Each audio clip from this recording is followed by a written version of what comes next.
Hello everyone, कैसे हैं आप लोग। आप सभी का बहुत बहुत स्वागत है हमारे सेशन में, जहां हम लोग बात करने वाले हैं क्रोमोसोम्स के बारे में। ठीक है। लास्ट सेशन में हम लोगों ने प्रोटीन सिंथेसिस का सेंट्रल डोगमा प्रिंसिपल देखा था। आज के सेशन में हम लोग क्रोमोसोम्स के बारे में जानेंगे।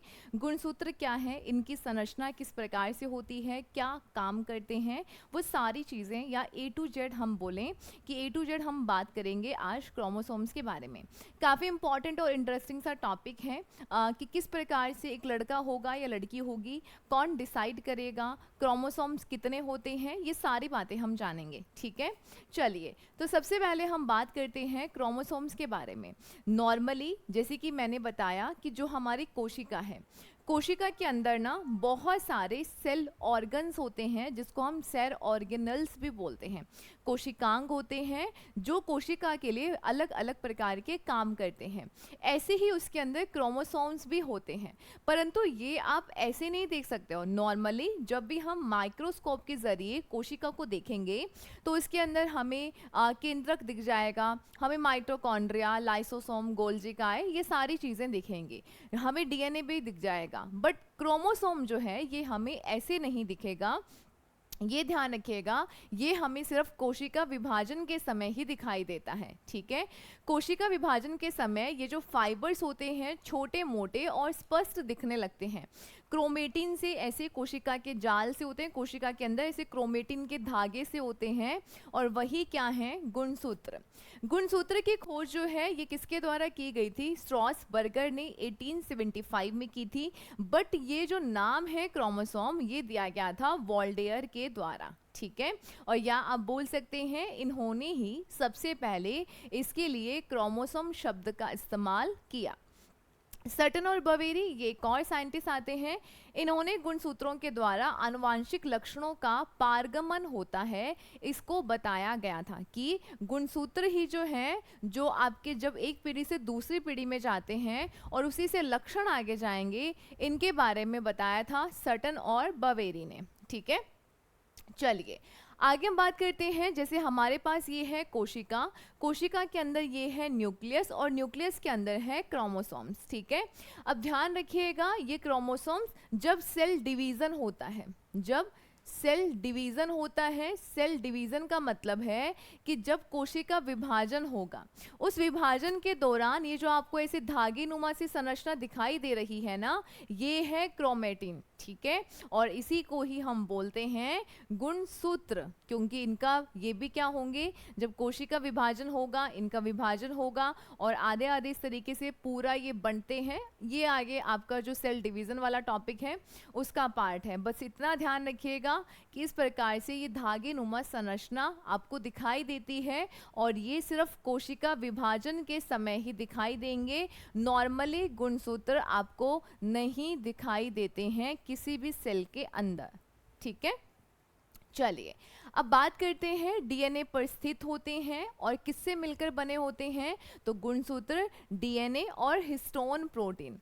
अक्सर एग्जाम के अंदर पूछा जाता है, हमारा जो शरीर बना हुआ है ना, शरीर में जितने भी ऑर्गन्स हैं, आपके जो भी टिश्यू है, स्किन है, इन सबको बनाने में प्रोटीन का बहुत इम्पॉर्टेंट रोल रहता है, क्योंकि प्रोटीन के ज़रिए ही टिश्यूज़ बनते हैं। आपको कहीं चोट लग गई, आप देखते हैं कुछ दिनों के बाद वो घाव भर जाता है, क्योंकि वहाँ पर प्रोटीन काफ़ी हेल्प करता है आपके टिश्यू की रिपेयरिंग, या टिश्यू जब अपने आप, मतलब यहाँ से मान लो कि हाथ कट गया, इधर से टिश्यूज़ ब्रेक हुए, उसके बाद में क्या होता है, टिश्यूज फिर से बनने लगेंगे और ये स्किन यहाँ से भर जाएगी। तो इन सब में प्रोटीन का काफ़ी इंपॉर्टेंट रोल होता है, मतलब टिश्यूज को बनाने में भी। तो हमारी बॉडी का बिल्डिंग ब्लॉक कहते हैं प्रोटीन को। ऐसे ही जब हम गुणसूत्र की बात करते हैं तो ये किस किस से मिलकर बना है, तो डीएनए और हिस्टोन प्रोटीन। बहुत बार एग्जाम के अंदर पूछा गया है कि गुणसूत्र किससे मिलकर बना है, तो गुणसूत्र डीएनए और हिस्टोन प्रोटीन से मिलकर बना हुआ है। ठीक है। और कैसे नेचर का होता है डीएनए? तो डीएनए होता है एसिडिक नेचर का, क्योंकि हमने बात करी थी ना, डीएनए में 3 चीज़ें होती हैं। एक तो होता है नाइट्रोजनस बेस होता है जिसमें प्यूरिन और पिरिमिडीन है, उसके अलावा शुगर है और साथ में फॉस्फेट ग्रुप है। फॉस्फेट ग्रुप जो है वो उसकी एसिडिटी के लिए रिस्पॉन्सिबल है। तो इसी से ध्यान रखिएगा कि ये जो डीएनए है इसका नेचर कैसे होता है, एसिडिक नेचर होता है। डीएनए का नेचर कैसा होगा, एसिडिक होता है और नेगेटिवली चार्ज्ड होता है। कैसा, इसके ऊपर कैसा आवेश होगा, तो इसके ऊपर ऋणात्मक आवेश होता है। ठीक है, ये कुछ बातें आपको यहाँ अच्छे से ध्यान रखनी है। अभी तक हमने ये जाना गुणसूत्र किससे मिलकर बना है, डीएनए और प्रोटीन से मिलकर बना है, कहाँ पर स्थित होता है, डीएनए पर स्थित होता है, और साथ ही में इसकी खोज किसने करी थी, स्ट्रॉसबर्गर ने, और नाम किसने दिया, तो नाम दिया वॉल्डेयर ने। ठीक है, नॉर्मली दिखाई नहीं देंगे, जब भी कोशिका के अंदर विभाजन होता है उस समय हमें ये दिखाई देते हैं। आगे बात करते हैं गुणसूत्र। गुणसूत्र अगर यूकैरियोटिक की बात करेंगे, देखो कोशिका जो है ना वो लगभग 2 प्रकार की होती है। एक तो होता है यूकैरियोटिक जिसके अंदर केंद्रक बहुत अच्छे से डेवलप होगा, जितने भी ऑर्गन्स है वो सारे अच्छे से विकसित होंगे, उनको बोला जाता है यूकैरियोटिक। और जो प्रोकैरियोटिक कोशिकाएं होती हैं उनका ध्यान रखिएगा, उनके अंदर केंद्रक भी अच्छे से विकसित नहीं होता है, और जितने भी ऐसे अंग कोशिका के जिनके ऊपर झिल्लियां होती हैं वो भी अच्छे से विकसित नहीं होते हैं। तो बस इतना ध्यान रखिएगा कि प्रोकैरियोटिक के अंदर जो अंग होते हैं, कोशिका के अंग, वो अच्छे से विकसित नहीं होते हैं, जबकि आपका यूकैरियोटिक के अंदर अच्छे से डेवलप्ड होते हैं। हम लोग जैसे बात करें, हम हैं कोई भी एनिमल वगैरह, तो वो सब किस में आते हैं, यूकैरियोटिक में आते हैं। अब देखिएगा गुणसूत्र की बात करते हैं। अगर यूकैरियोटिक सेल है तो उसके अंदर डीएनए और हिस्टोन प्रोटीन से मिलकर बनता है गुणसूत्र, और वही अगर हम प्रोकैरियोटिक की बात करते हैं तो इसके अंदर डीएनए और नॉर्मल प्रोटीन से मिलकर बनता है गुणसूत्र। बट अक्सर एग्जाम के अंदर अभी तक ये वाला क्वेश्चन नहीं आया है, तो इम्पॉर्टेंट है, पूछा जा सकता है, या नॉर्मली भी गुणसूत्र किससे मिलकर बना होता है या कौन से प्रोटीन से मिलकर बना होता है, तो आपको बताना है हिस्टोन प्रोटीन से मिलकर बनता है। कौन से प्रोटीन से, हिस्टोन प्रोटीन से मिलकर बनता है क्रोमोसोम्स। बहुत इंटरेस्टिंग बातें आएंगी इस टॉपिक के अंदर। ठीक है, हिस्टोन प्रोटीन जो है ये बेसिक नेचर का होता है और इसके ऊपर चार्ज पॉजिटिव होता है।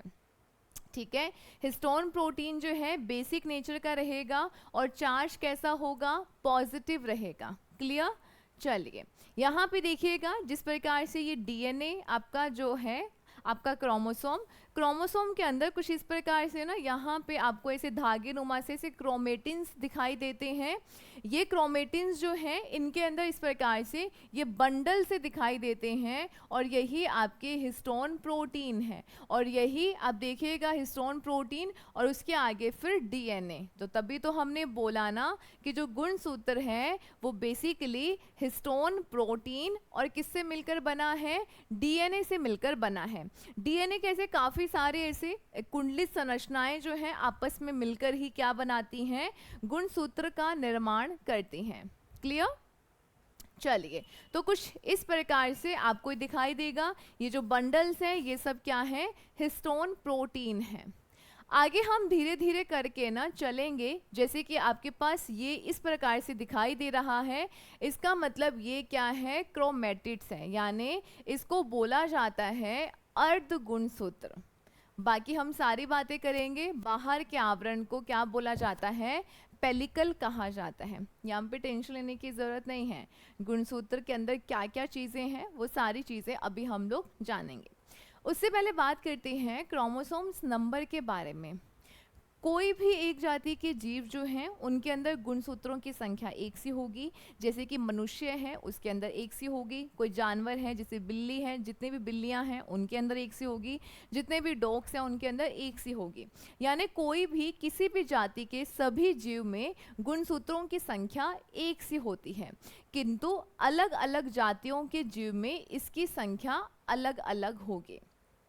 ठीक है, अब यहाँ पर थोड़ी सी बात करते हैं। जैसे कि मनुष्य का पूछा जाता है, मनुष्य के अंदर एक कोशिका के अंदर कितने गुणसूत्र होते हैं? 46।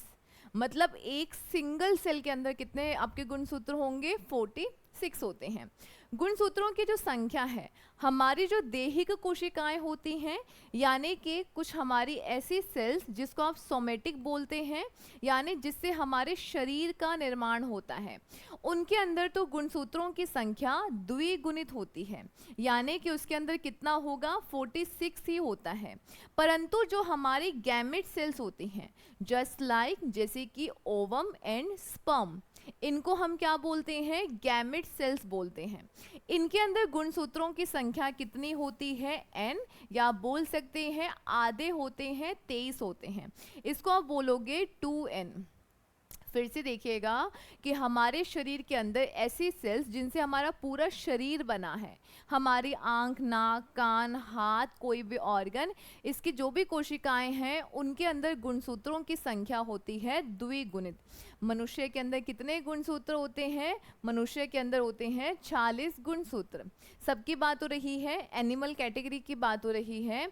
और अगर हम गैमेट सेल्स की बात करेंगे तो ध्यान रखिएगा, जैसे ओवम, स्पर्म, इनके अंदर होते हैं आधे गुणसूत्र। ठीक है, क्योंकि जब ओवम और स्पर्म मिलेगा तो एक पर्टिकुलर सेल बनाएगा, तो आधे स्पर्म से गुणसूत्र आएंगे, आधे ओवम से आएंगे, तो 23 और 23 दोनों मिलकर क्या बन जाएंगे? 46 बन जाएंगे। इस प्रकार से टोटल गुणसूत्र हो जाएंगे। ठीक है, इसीलिए दोनों में आधे आधे होते हैं। आगे देखिएगा, साइज की बात करते हैं। गुणसूत्र की जो औसत एवरेज लंबाई है वो 3 से 5 माइक्रोन है। और अगर हम यहाँ पर व्यास की बात करेंगे, यानी कि डायमीटर की बात करते हैं, तो वो आपका 0.2 से लेकर 3 माइक्रोन तक रहेगा। बहुत छोटा साइज है। ठीक है, चलिए आगे बात करते हैं गुणसूत्र की संरचना की तरफ चलेंगे ना। देखो, कुछ इस प्रकार से हम बात करेंगे। ठीक है, गुणसूत्र के अंदर क्या क्या देखने को मिलता है, कौन कौन सा पोर्शन रहेगा और किस प्रकार से हमें वो दिखाई देता है। सबसे पहले हम बात करेंगे यहाँ पर क्रोमोनिमेटा। ठीक है, क्रोमोनिमेटा जो है इसके चारों ओर मैट्रिक्स होता है। ठीक है, जिसके चारों ओर एक महीन पतली झिल्ली होगी जिसे हम पेलिकल भी कहते हैं। फिर से देखिएगा, ये जो आप यहाँ पर देख रहे हैं, ये इसके अंदर धागे नुमा से ऐसे संरचना दिखाई दे रही है ना आपको, इसी का नाम क्या है? क्रोमोनिमेटा है। ये आई थिंक आपको क्लियर दिखाई दे रहा होगा ना। तो ये जो आपको इस प्रकार से ये जो ऐसे संरचना से दिखाई दे रही है, इसी को बोला जाता है क्रोमोनिमेटा।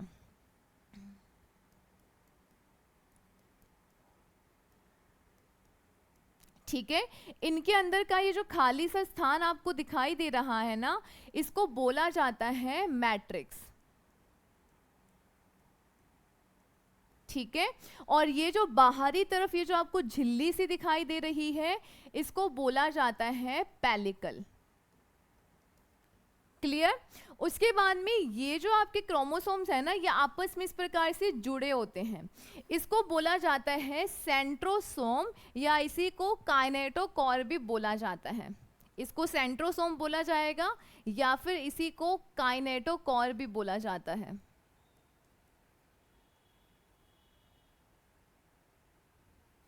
ठीक है, और यहाँ पर ये पर्टिकुलर स्पिंडल फाइबर्स होते हैं। स्पिंडल फाइबर्स, या आप इनको बोल सकते हैं, क्योंकि हमने इसको सेंट्रोसोम बोला ना, तो सेंट्रोसोम के अंदर स्पिंडल फाइबर्स होते हैं।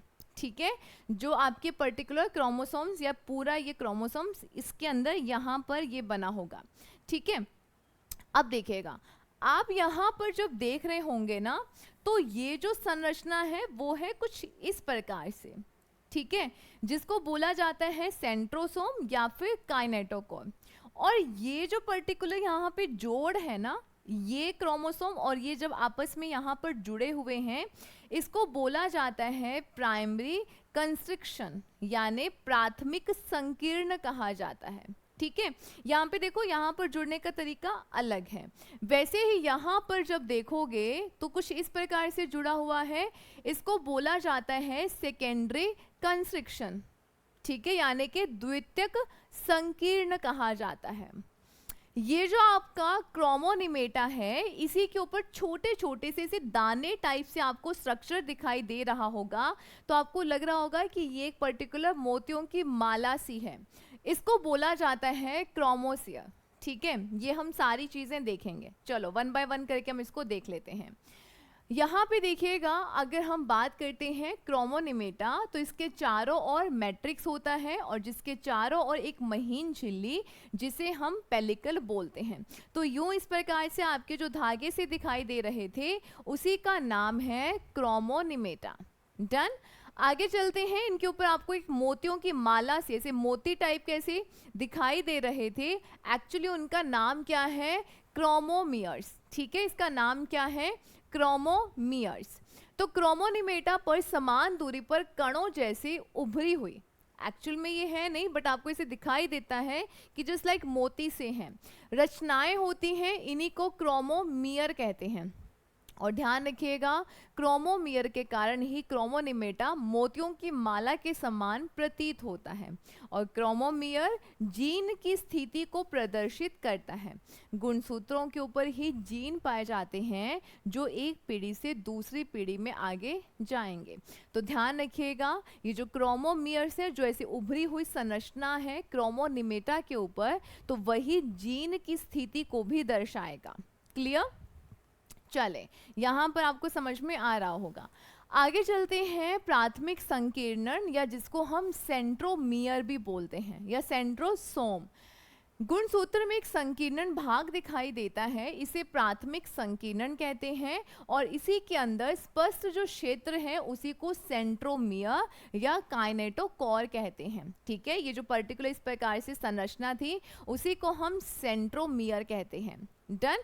मतलब ना, आपको ये चीजें ध्यान होनी चाहिए कि गुणसूत्र के अंदर आपको क्या क्या देखने को मिलेगा।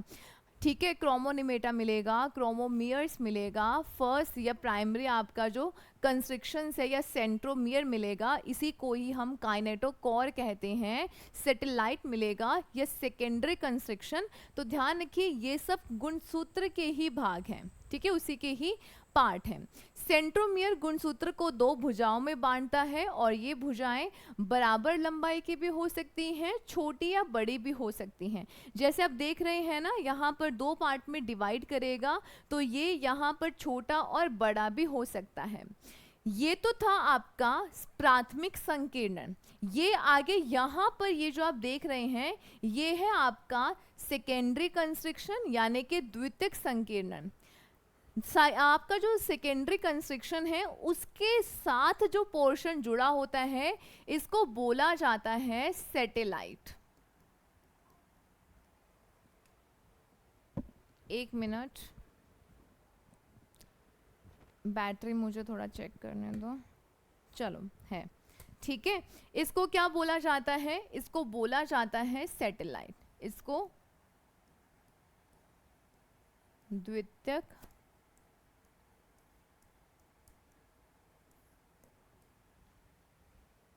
ये भी हो गया। और ये आपका कौन सा है? ये आपका हो जाएगा प्राथमिक संकीर्णन।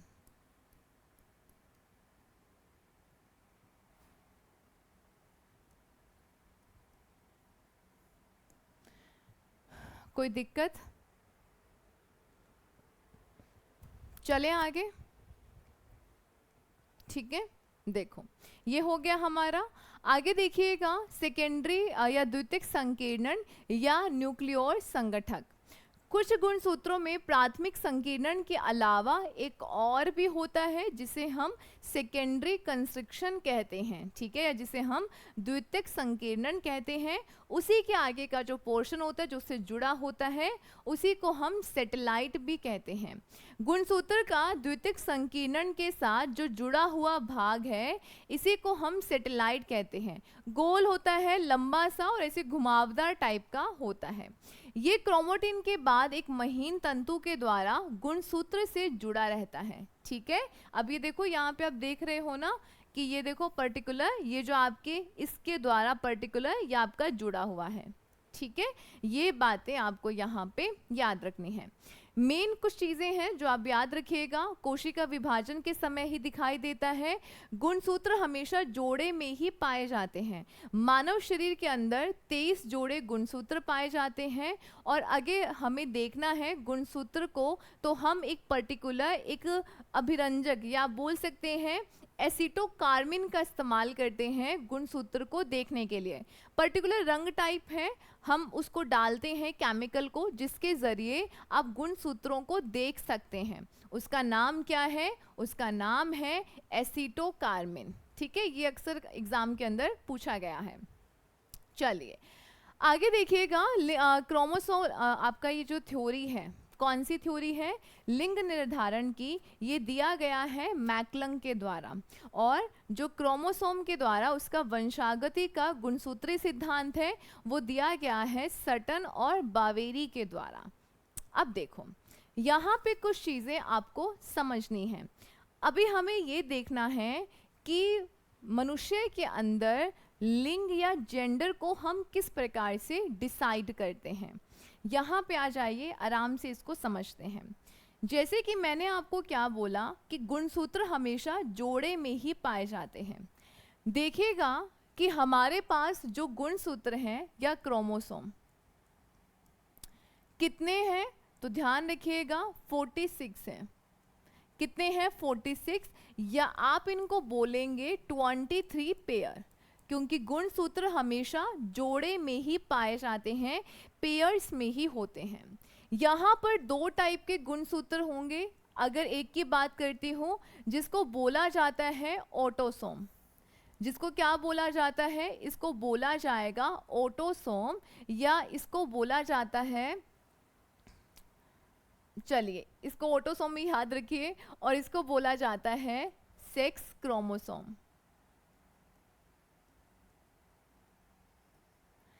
ठीक है, एक मिनट में इसको हिंदी में। ऑटोसोम का मतलब वो है हाँ, कायिक, याद आ गया, ठीक है। इसको बोला जाता है कायिक गुणसूत्र, मतलब जिससे हमारी काया का निर्माण होता है, जस्ट लाइक हाथ, नाक, कान, ये सब चीजें। और सेक्स क्रोमोसोम जिसको बोला जाता है लिंग गुणसूत्र, यानी जो जेंडर को डिसाइड करेगा, जो लिंग को डिसाइड करता है कि लड़का होगा कि लड़की। अब यहाँ पर कायिक गुणसूत्र की बात करते हैं तो ये होते हैं 22 जोड़े। कितने होते हैं? 22 जोड़े, या फिर आप बोल सकते हैं 44, ठीक है। और सेक्स क्रोमोसोम की बात करते हैं तो ये होता है 1 पेयर और 2 क्रोमोसोम। डन। देखिएगा अब हम चलते हैं कि कौन कौन सा क्रोमोसोम किस किस के अंदर देखने को मिलेगा। यहाँ पे सबसे पहले चलेंगे मेल और फीमेल, ठीक है। मेल और फीमेल दोनों की अगर बात करते हैं, मेल है चाहे फीमेल है, इन दोनों के अंदर ही ये कितने मिलेंगे? 22 पेयर जो सेम होंगे, 22 पेयर जो बिल्कुल समान होंगे। कोई यहाँ पर फर्क नहीं होगा, क्योंकि इससे तो हमारा शरीर बनेगा, इससे हमारी काया का निर्माण होगा। परंतु आपका जो ये लिंग गुणसूत्र है, इसमें अगर मैं बात करती हूँ मेल, ठीक है, मेल, और इधर आ जाएगा फीमेल। मेल के अंदर ध्यान रखिएगा होता है XY, क्योंकि 1 पेयर है ना, 1 पेयर, या बोल सकते हैं 2 गुणसूत्र, और इधर होगा आपका फीमेल के अंदर XX, ठीक है। अब यही डिसाइड करेगा कि लड़का होगा कि लड़की होगी।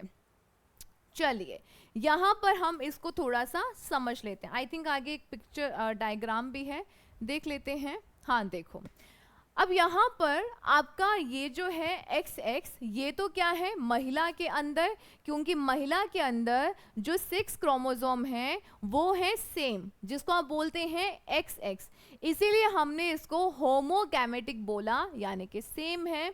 और वही हम पुरुष की बात करते हैं तो उसके अंदर होता है एक्स और वाई, क्या रहेगा, एक्स और वाई रहेगा, और जिसको बोला जाएगा हेट्रोगैमेटिक, यानी विषम युग्मकी कहा जाएगा।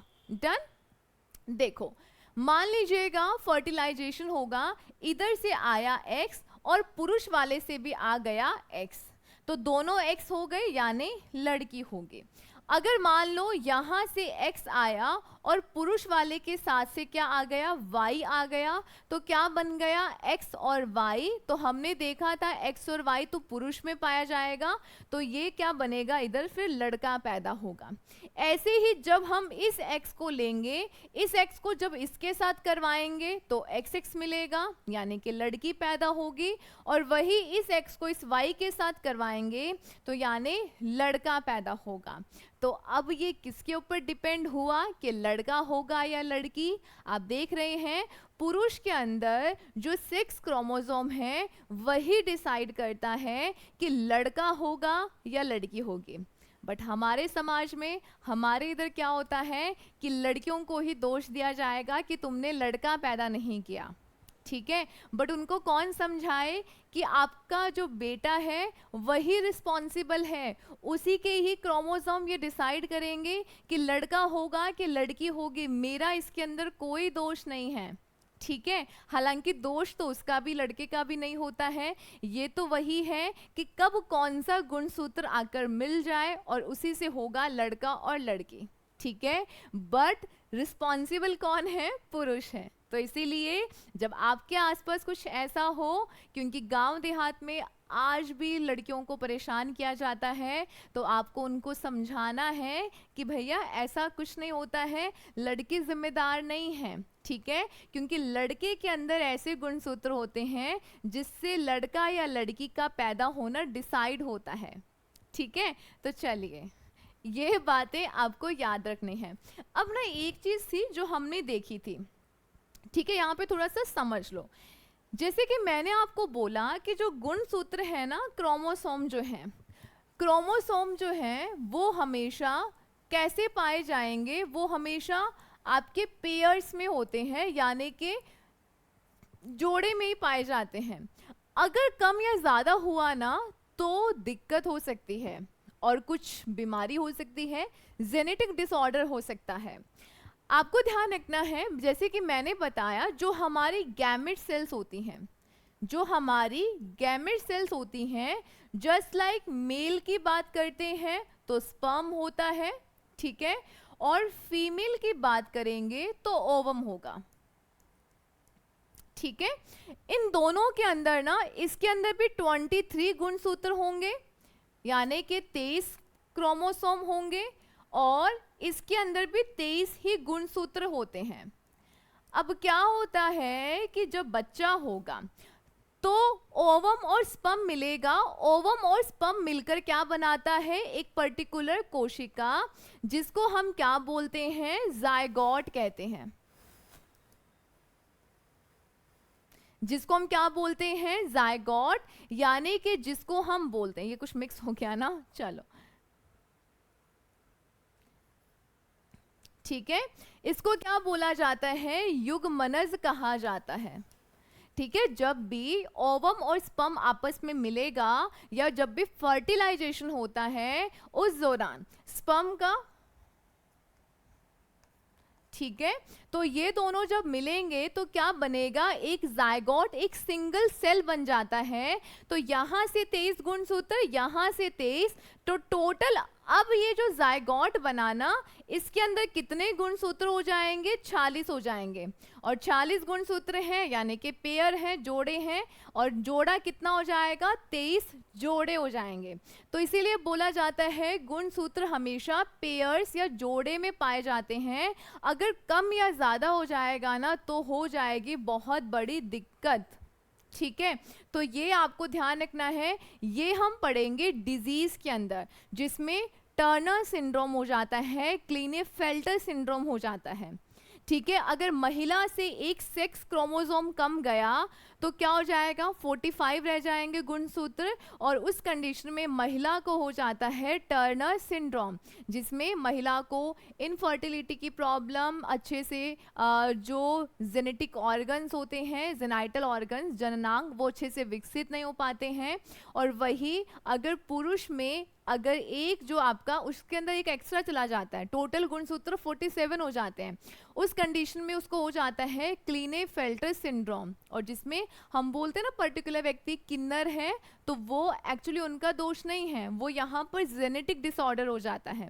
ठीक है, तो ये सारी बातें बहुत अच्छे से ध्यान रखिएगा। इसीलिए गुणसूत्र हमेशा जोड़े में ही होने चाहिए। अगर सेक्स क्रोमोसोम 1 या ज़्यादा, 1 या कम हो रहा है तो दिक्कतें हो जाएंगी। और हालांकि जो आपका ऑटोसोम्स है उनके भी कम या ज़्यादा होने की वजह से बॉडी में कहीं ना कहीं दिक्कत हो जाएगी। डाउन सिंड्रोम, पटाउ सिंड्रोम, बहुत सारे सिंड्रोम्स। ठीक है, तो ये सारी बातें बहुत अच्छे से याद रखिएगा। चलिए, लिंग का निर्धारण जो होगा वो हमेशा जो आपके हेट्रोगैमेटिक होगा, यानी कि जो विषम युग्मकी होगा उसी से होगा, क्योंकि अलग अलग है ना। अगर सेम होगा तो कैसे होगा, अलग अलग से ही हमेशा जेंडर का डिसाइड होता है। पक्षियों और जो भी हमारे रेप्टाइल्स हैं, बर्ड और रेप्टाइल्स, उसके अंदर मेल के अंदर तो होता है जेड और फीमेल के अंदर होगा ZW, यानी यहाँ पर मादा डिसाइड करेगी लिंग को, यानी जेंडर को डिसाइड कौन करेगा, फीमेल, क्योंकि इसके अंदर अलग अलग हैं। और मनुष्य के अंदर कौन डिसाइड करता है, पुरुष करता है, क्योंकि पुरुष में होता है X और Y। क्या इतनी बातें समझ पा रहे हैं, बताओ। चले आगे, सिंपल सा टॉपिक है ना, ज़्यादा कुछ मुश्किल नहीं है। चलिए, अब हम चलते हैं क्रोमोसोम्स के फंक्शंस क्या क्या हैं। सबसे पहले जो भी हमारे जेनेटिक इंफॉर्मेशंस हैं उसको एक पीढ़ी से दूसरी पीढ़ी में लेकर जाएगा। यानी जब गुणसूत्र गए, यानी ओवम और स्पर्म से गुणसूत्र ही तो गए ना, और गुणसूत्रों के ऊपर जीन, तो हमारे जो लक्षण हैं हमारे पेरेंट्स से मिलते हैं, वो इसी की वजह से। ये जीवों में उत्परिवर्तन, विकास और भिन्नताएं उत्पन्न करते हैं। डिफरेंट जो भी आपका विकास हो रहा है, आपकी बॉडी बिल्कुल सही से है, तो वो सब इसके काम होते हैं। ये जीवों की विभिन्न जैव क्रियाओं को नियंत्रित करते हैं, और लिंग गुणसूत्र जीवों में लिंग का निर्धारण भी करते हैं। देखिएगा, जो गुणसूत्र हैं वो आपके डीएनए और प्रोटीन से मिलकर बने हैं।